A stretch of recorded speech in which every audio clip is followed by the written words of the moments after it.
You are listening to Alex Nanlohi Podcast, to know the Lord and to make Him known.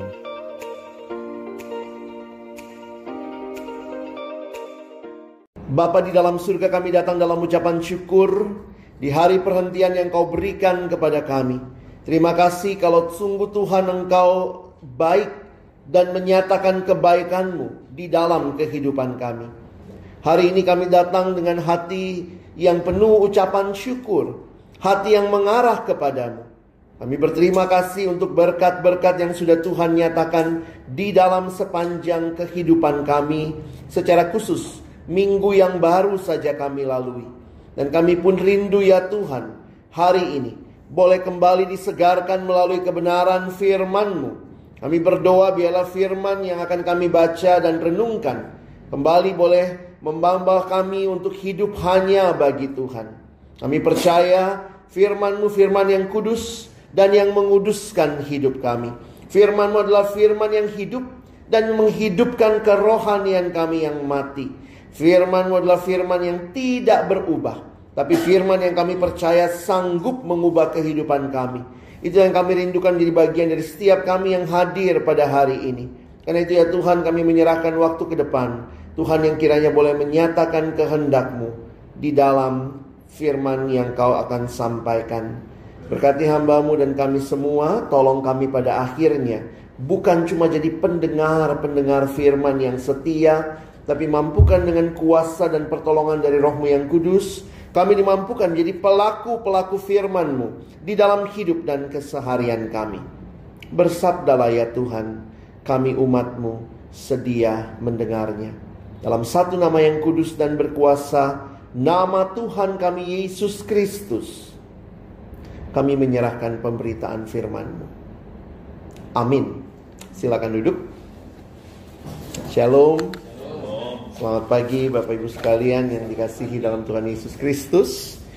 Hari ini kita di dalam gereja boleh merayakan hari Pentakosta, ya. Jadi tema yang hari ini akan kita renungkan sama-sama, terus menerus diperbaharui. Sedikit tentang Pentakosta, kalau Bapak Ibu mengingat bahwa arti dari Pentakosta sesuai dengan istilahnya, penta berarti 50. Memang kadang-kadang kita balik-balik ya, Pantekosta, Pentakosta ya. Sebenarnya penta artinya 50. Dahulu ini adalah salah satu dari 3 perayaan besar dalam agama Yahudi.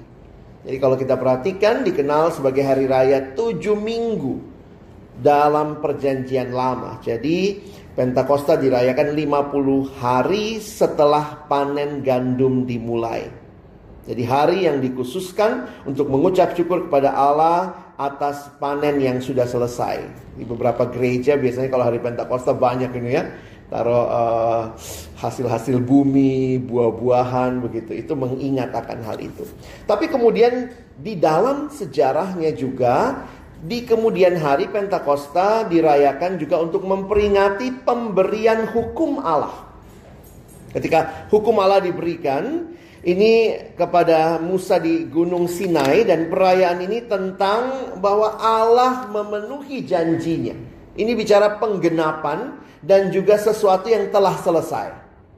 Nah, jadi menarik kalau kita lihat kombinasinya ini, bahwa di dalam perjanjian baru Roh Kudus tercurah di hari Pentakosta. Apa maksudnya?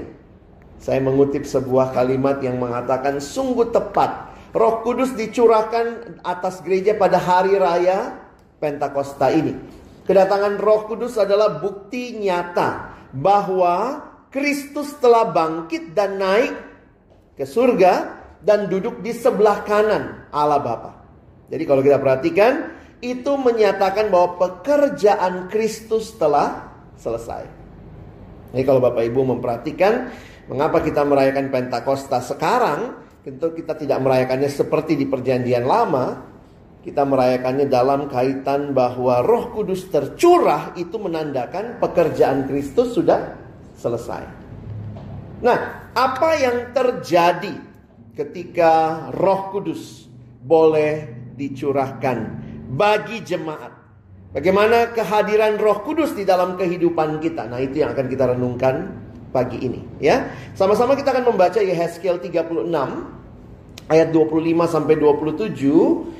Saya sudah menuliskannya bagi kita. Mari kita membacanya bergantian. Yang pria kita sama-sama ayat 25, yang perempuan ayat 26, kita bersama ayat 27. Ya, yang pria akan mulai 1 2 ya. Aku akan mencurahkan kepadamu air jernih yang akan mentahirkan kamu dari segala kenajisanmu dan dari semua berhala-berhalamu. Aku akan mentahirkan kamu.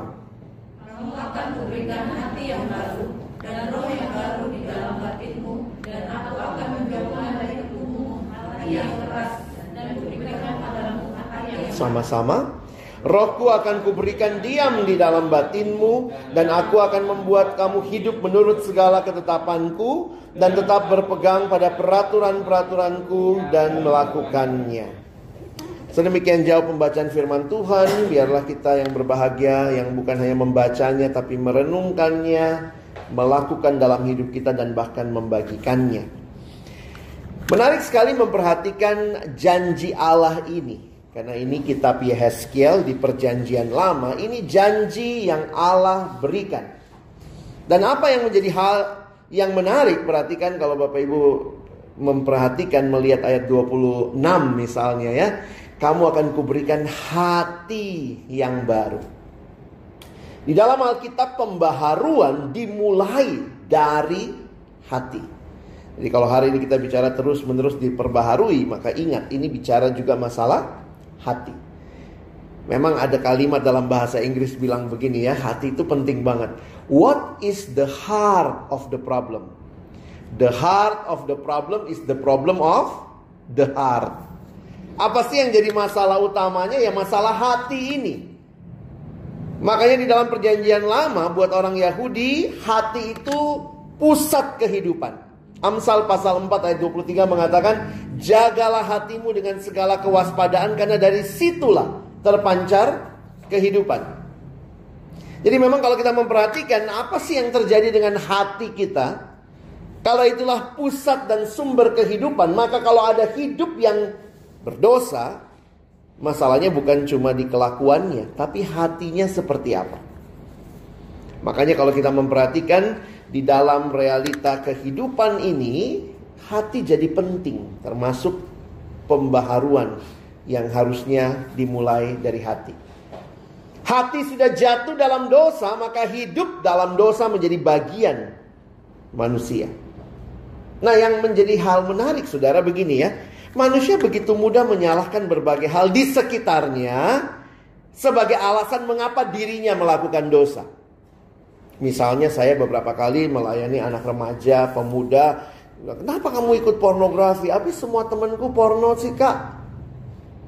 Jadi salahnya siapa? Oh teman-teman saya begitu ya. Kenapa kamu ikut ngerokok? Habis saya teman-temannya ngerokok semua. Kenapa kamu penjudi? Habis papa penjudi, mama penjudi. Ya udahlah aku ikut juga lah.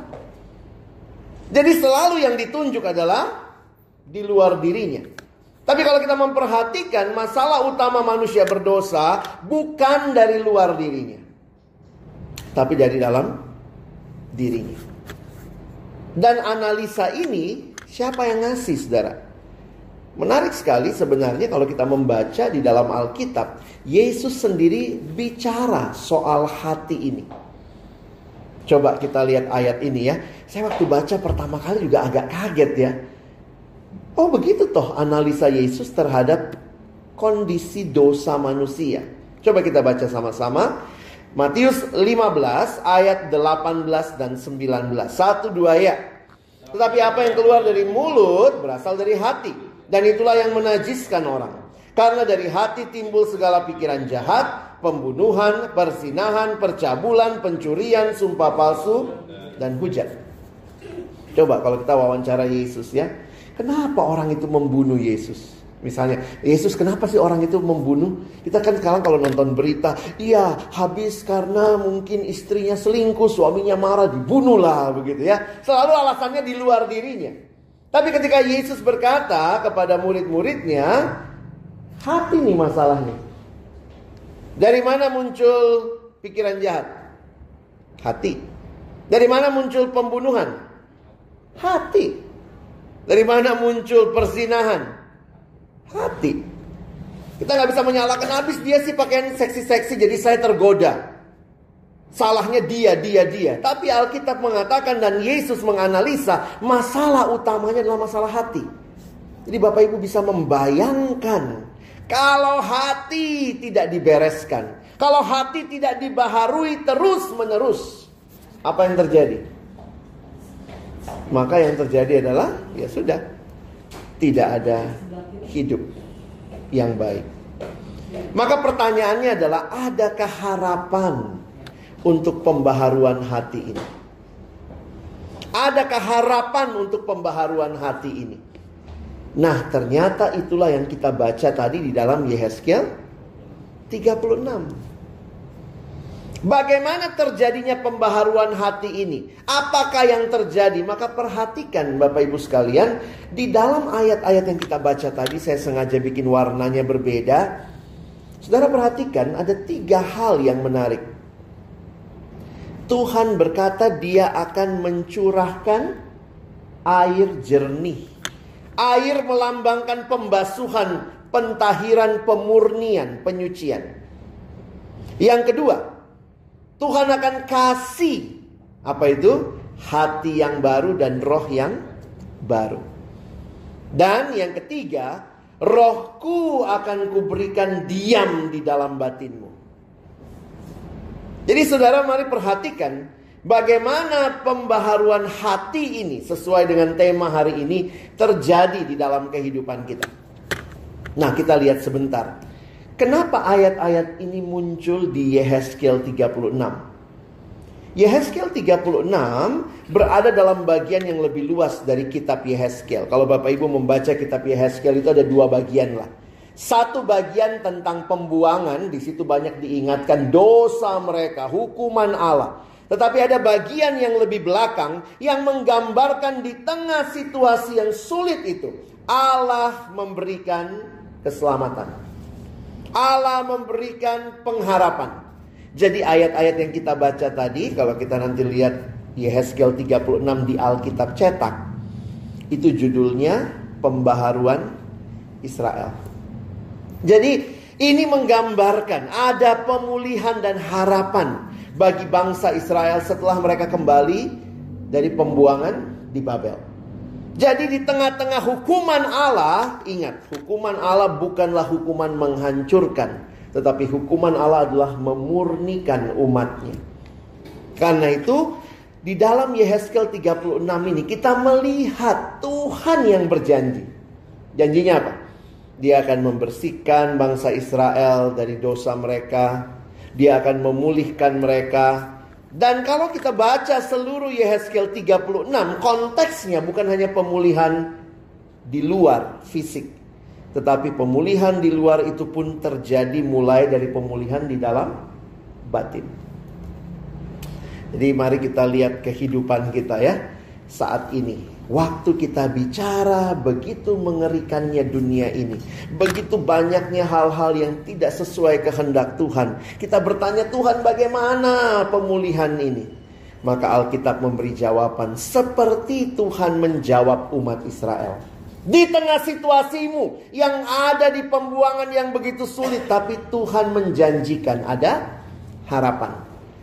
Dan perhatikan, ini semua adalah karya Tuhan. Menarik yang kita baca tadi ya. Apakah kita diselamatkan karena perbuatan baik? Tidak.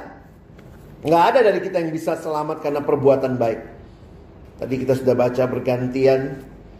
Itu menunjukkan betapa manusia di dalam dosa, kita nggak bisa membaharui. Nggak mungkin.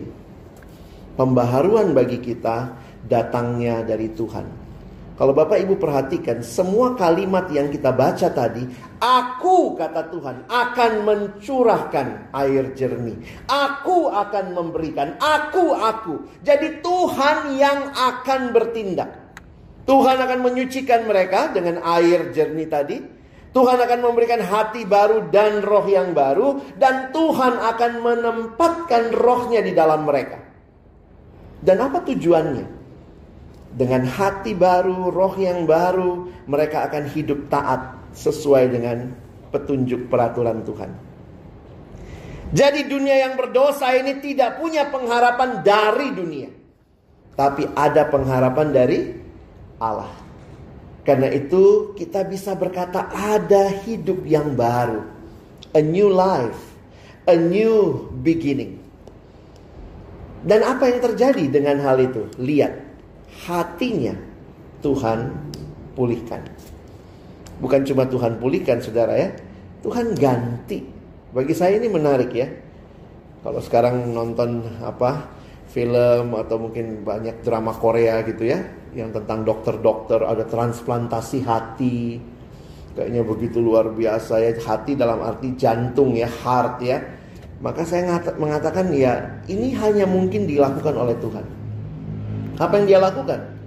Masalah dengan hati yang berdosa adalah bahwa hati tersebut keras. Hatinya tidak responsif terhadap koreksi, tidak responsif terhadap peringatan. Nah, bagi mereka yang percaya kepada Tuhan, Tuhan kasih hati yang baru. Ini janji Tuhan. Tuhan kasih hati yang baru. Tuhan ganti hati lama itu dengan hati baru yang lembut, yang halus, dan responsif terhadap petunjuk dan bimbingan Tuhan. Itu yang kita baca ayat 26 tadi ya. Hati yang baru tidak akan memberikan perlawanan seperti hati yang lama. Karena hati lama, hati yang lalu dalam dosa, hati yang memberontak. Hati lama sudah mati. Hati baru, inilah hati yang hidup. Jadi kalau Bapak Ibu memperhatikan apa yang terjadi di dalam Alkitab, pembaharuan itu Tuhan yang memberikan. Kalau hari ini kita bilang terus-menerus dibaharui, emang siapa sih yang bisa membaharui hidup kita? Hanya karena anugerah Tuhan. Kalau sesuatu rusak, misalnya kita punya HP ya, HP kita misalnya, maaf saya sebut merek ya, HP-nya Samsung. Maka kalau rusak perginya ke service center mana? Ya Samsung dong. Namanya juga HP Samsung yang rusak, masa pergi ke Xiaomi? Kalau yang rusak Oppo, ya pergi ke service centernya Oppo. Kalau yang rusak hati, datangnya kemana? Mau benerin sendiri? Bisa benerin HP sendiri? Ya bisa sih ya. Bisa nggak bener jadinya. Dibuka nggak bisa dipasang lagi gitu. Yang sanggup mereparasi hati kita, bukan cuma reparasi, mengganti hati itu adalah Tuhan. Jadi keselamatan sebenarnya adalah proses yang Allah lakukan, mengganti hati yang lama dengan hati yang baru. Itu gambaran yang diberikan. Akan kuberikan mereka hati yang baru, hati yang taat. Nah, yang menarik Bapak Ibu Saudara, perhatikan ayat 27-nya. Tadi air jernih, lambang penyucian. Lalu hati dan roh, ini dua kata yang saya pikir menyatakan keseluruhan manusia ya. Orang Yahudi mengertinya hati itu pusat kehidupan, roh itu yang memberi hidup. Makanya manusia ada hati, ada roh. Tapi yang ketiga, perhatikan, ternyata untuk mendampingi hati yang baru, Tuhan kasih rohnya. Rohku akan kuberikan diam di dalam batinmu. Wah, ini menarik saudara ya. Betul sih hatinya baru, tapi hati yang baru itu mesti disetel terus ya. Karena itu dikasihlah rohnya Tuhan.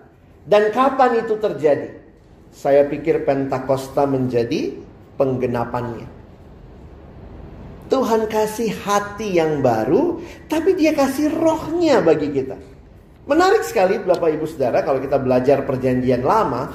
Di perjanjian lama itu Tuhan hanya kasih rohnya sewaktu-waktu, untuk tugas tertentu. Kalau kita baca di perjanjian lama, makanya ada kalimat ketika selesai dengan Saul, roh Tuhan mundur daripadanya. Di perjanjian lama, roh itu datang hanya sewaktu-waktu untuk tugas tertentu. Setelah itu bisa pergi lagi. Tetapi di perjanjian baru beda. Akan diam. Roh Kudus itu akan diam di dalam hidup orang percaya selama-lamanya. Dan kenapa ini bisa terjadi? Perhatikan. Karena karya Yesus yang sempurna. Jadi kalau Bapak Ibu lihat ya, Yesus mati, bangkit. Habis bangkit naik ke surga. Habis naik ke surga itulah Roh Kudus turun. Jadi ini karya yang genap dari Yesus, memastikan bahwa roh yang dijanjikan itu diam. Makanya menarik sekali bagi orang-orang yang merayakan Pentakosta. Sekali lagi, Pentakosta menyatakan karya Yesus sudah selesai. Kalau Yesus belum selesai karyanya, nggak mungkin Roh Kudus turun. Tapi karena dia sudah selesai karyanya, dia mengutus Roh Kudus untuk mendampingi. Dan ini menggenapkan Yehezkiel 36. Kapan terjadi pembaharuan itu? Kalau kamu punya hati yang baru dan ada Roh Allah yang diam bersama-sama kamu selama-lamanya. Kapan itu terjadi? Waktu Roh Kudus dicurahkan. Makanya buat kita yang percaya, saya pikir kita gereja-gereja yang mengakui firman Tuhan, gereja-gereja yang sifatnya lebih injili, meyakini terima Yesus sama dengan terima Roh Kudus. Karena ada gereja yang melihat ini dua pengalaman yang berbeda. Terima Yesus dulu, baru nanti ada lagi penumpangan tangan, baru terima Roh Kudus. Saya pikir secara alkitabiah kita bisa mempertanyakan pengajaran itu. Karena terima Yesus sama dengan terima Roh Kudus. Allah kan Tritunggal, masa terima Yesus Roh Kudus ketinggalan di luar? Lalu dipanggil lagi, masuk. Enggak. Ini karya yang genap. Dan ini janji yang bukan baru Tuhan Yesus berikan. Ini sudah dikatakan sejak Yehezkiel. Dan perhatikan apa yang Yesus katakan. Aku akan minta kepada Bapa. Ini masih Yohanes 14 ya. Aku akan minta kepada Bapa dan ia akan memberikan kepadamu seorang penolong yang lain, supaya ia menyertai kamu selama-lamanya. Yaitu Roh kebenaran. Dunia tidak dapat menerima dia sebab dunia tidak melihat dia dan tidak mengenal dia. Tetapi kamu mengenal dia sebab ia menyertai kamu dan akan diam di dalam kamu. Jadi saudara lihat ya, ini karya yang luar biasa. Yesus yang sudah mati dan bangkit, naik ke surga 10 hari lalu ya. Sekarang Roh Kudus turun. Dan Roh Kudus yang turun itu memastikan hidup saudara dan saya mengalami pembaharuan terus menerus. Inilah yang Tuhan lakukan. Tuhan melakukan bagian yang paling penting. Ia menyelamatkan, ia membersihkan, ia memberikan hati dan roh yang baru, ia bahkan memberdayakan. Ini istilah yang biasa dipakai sekarang ya. Empowerment. Maksudnya apa? Roh Kudus diam di hati kita untuk apa? Ternyata supaya kamu taat. Itu kata firman Tuhan tadi. Jadi bukan hanya diam di hati kita, lalu kemudian kita asik loh, saya punya Roh Kudus loh ya. Asik, saya keep for myself. No, justru di sini dikatakan diberdayakan untuk hidup yang taat. Maka bagaimana respon kita? Saya pikir secara sederhana bagi kita yang sudah kenal siapa Yesus, mengerti karya Roh Kudus, ya harusnya kita buka hati, kita terima Yesus. Alami karya Allah yang menyelamatkan itu. Tapi tidak berhenti sampai di situ Bapak Ibu. Pembaharuan itu terjadi ketika saudara dan saya terus bertumbuh. Alami pertumbuhan terus menerus. Karena itulah Roh Kudus diberikan kepada kita. Roh Kudus diberikan supaya saudara dan saya terus mengalami pembaharuan. Ada banyak hal yang bisa dibahas dari hal ini, tapi pagi ini saya mau tutup dengan 2 aplikasi.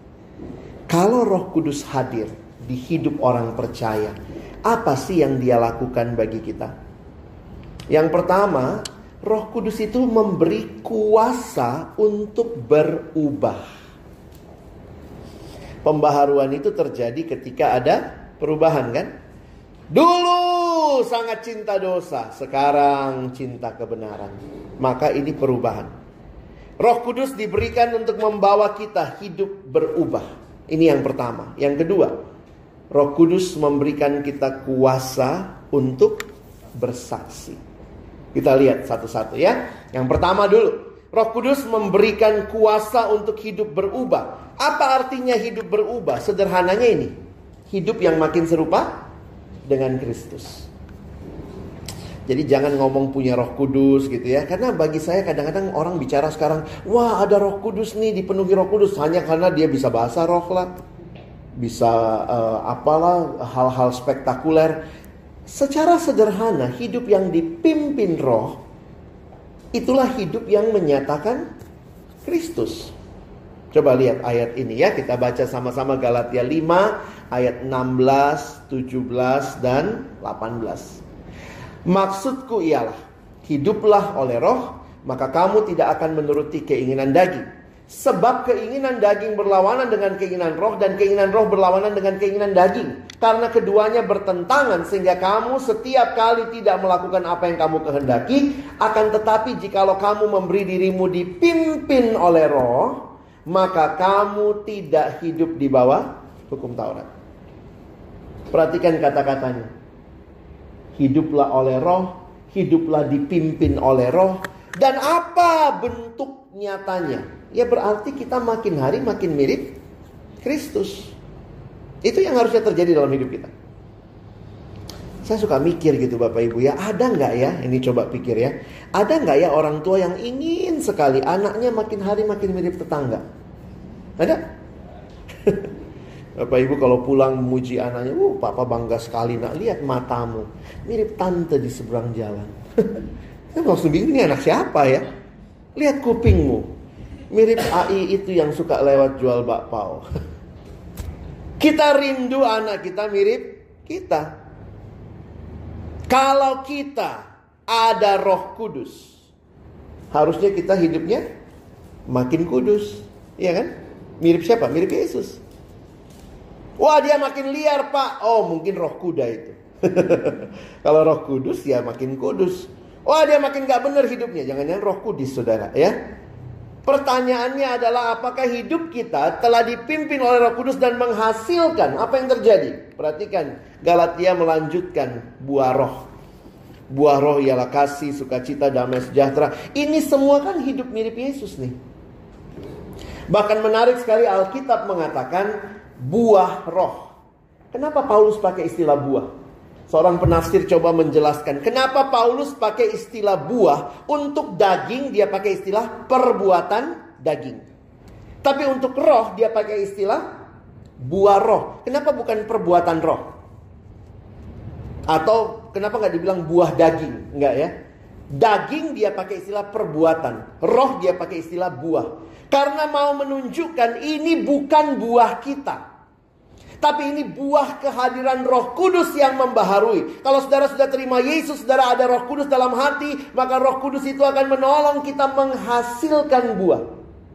Itu bukan buah yang natural punya kita. Kita ini orang yang egois, bukan orang yang mengasihi kan?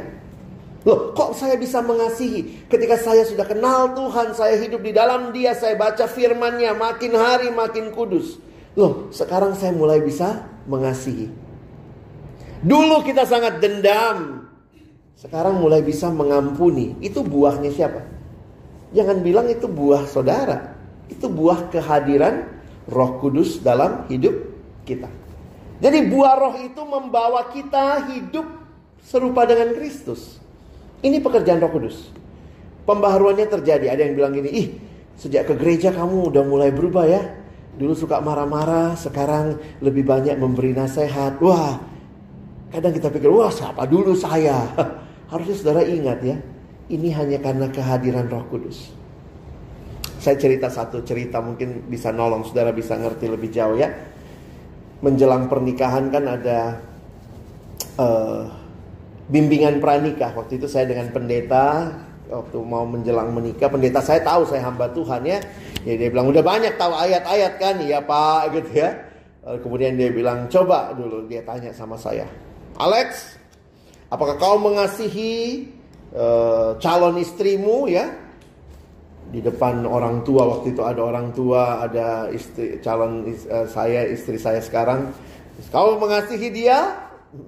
Iya sih Pak Pendeta ya, udah tinggal 2 minggu lagi udah sebar undangan ya. Mengasihi dia ya Pak Pendeta. Benar kamu mengasihi dia ya. Sekarang kamu hadap dia. Saya disuruh ngadep calon istri saya gitu ya.